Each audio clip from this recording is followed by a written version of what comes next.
Hello, good morning and welcome to Wittehaus's Monday Morning Mischief, where I, Toby of Wittehaus, waste your time, giving you a glimpse into my world of modern and energy-efficient homes. Today, blowing hot air up your ducts. One of my clients asked me at what time and how do I consider the systems of a home. That is, the electrical, plumbing, photovoltaics and heating systems. To keep it focused, let me try to run it by you based on a heating and cooling system. The short of it is a crapshoot. Let me take you behind the curtain and share with you how the sausage truly is made. The heating and cooling system can create the greatest havoc on a design. It is huge and needs some serious infrastructure, which means we will have to ask the big questions at the beginning. For instance, are we going to use a standard forced air system, a geothermal system, or what exactly? It will be hard to change it later. Let's take this small 2,000 square foot Oaklawn home as an example. It is a prototype home we developed in-house and built and sold for the local real estate market. It has a separate granny suite or Airbnb unit up front that we try to heat and cool separately. So we decided on two separate systems. In Charlotte, we need both heating and cooling, and due to the humidity switching from the inside to the outside of the house, a forced air system is a good fit. There are quite a few considerations to make. However, let me keep it to the influence it has on the design. Mostly it's a lot of duct work that tries to find a place. And then there are a few unsightly details to consider, like intake vents or drip lines or overflow lines.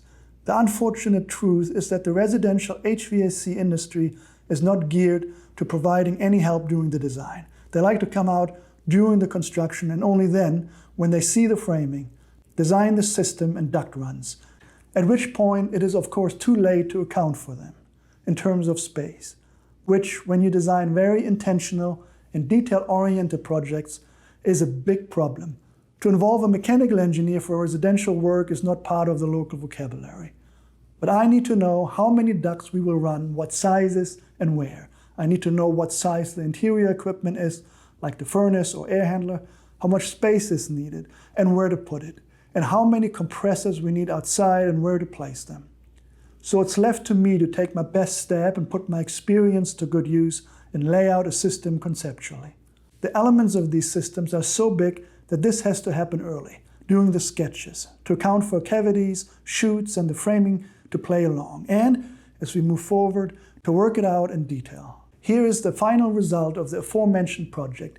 Let me point out just three specific details for now.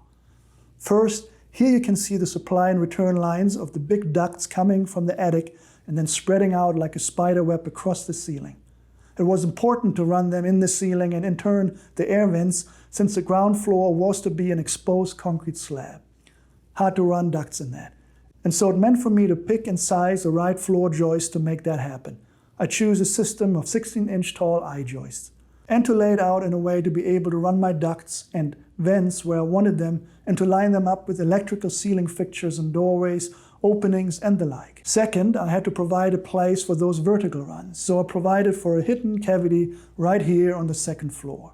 A secret compartment wedged between two built-in wardrobes, so that you are never aware from any side what's hidden behind the walls and adjacent to the living spaces. And thirdly, this little corner.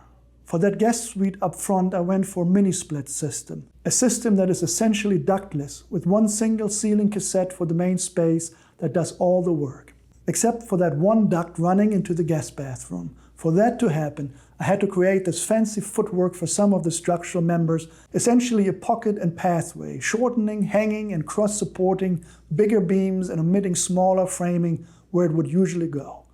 All this so that at the end of the day, you don't know where all the equipment is running, so that it is integrated seamlessly, and so that you don't end up with any box outs, box downs, or boxes of any kind. That's my rant. There it is. How and when to consider the systems of a home, by way of a simple example. I hope this brought some context and clarity to my world of modern and energy-efficient homes. Please subscribe to this channel, find yourself to my website, get yourself a copy of my free design starter guide, and always be welcome to give me a phone call or send me an email. I will leave the links in the show notes. Thank you. Cheers.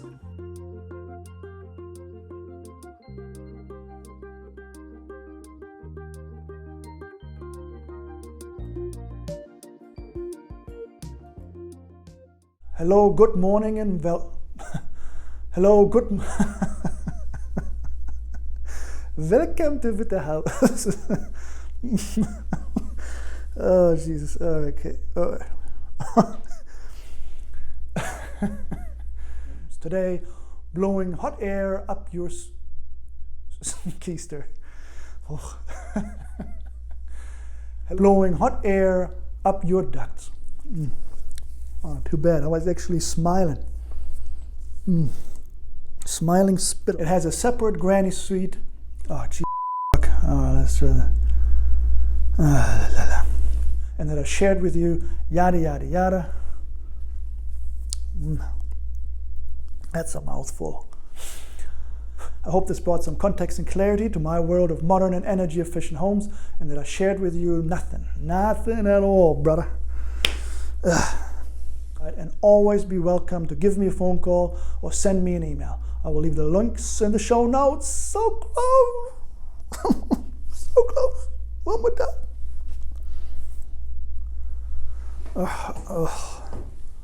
I'm done. Put a steak in it. All right.